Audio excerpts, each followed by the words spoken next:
Good morning, Willowbrook. Today we're in Deuteronomy chapter 31.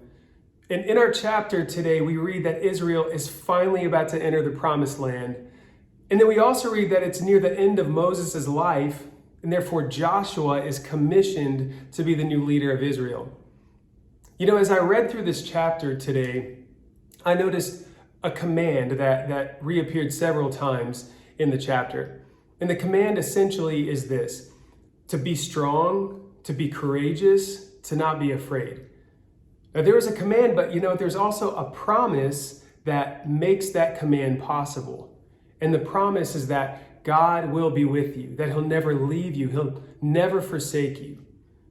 And that was true for Israel in Deuteronomy 31, but I believe it's also true for us today. In Matthew chapter 28, Jesus says He'll be with us even to the end of the age. And again, in Hebrews 13:5, we see this same promise that God will never leave us and He'll never forsake us. Thinking through the command and the promise, two things come to mind. The first, regarding the command, God says to be strong and to be courageous and to not be afraid. And that implies that we will face opposition. That implies that there will be hardship and difficulty and trial. And so many times, when we face opposition, we interpret that as being outside of God's will. But this shows the opposite, that when we follow God, we may follow Him into difficult things. And on the other side of that, the other thing that comes to mind that deals with the promise of God's presence, we have to believe that God is who He says He is. We have to believe that He's the all-powerful, all-knowing God that will comfort us and give us strength and give us courage.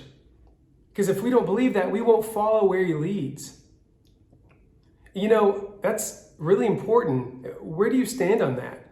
Do you believe that God is who He really says He is? Do you believe that He loves you? Do you believe that He cares for you, that He is strong enough to protect you and take care of you and provide?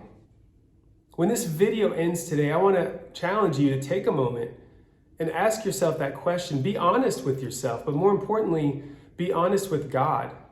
Do you trust that God is who He says He is? Because the moment you trust that God is who He says He is, the moment you really believe that, then you'll be willing to follow where He leads. And you'll remember that He's with you at all times. You'll remember that He'll never leave you. He'll never forsake you. And then no matter what comes your way, whatever you go through, you'll be strong, you'll be courageous, and you won't be afraid. God bless you.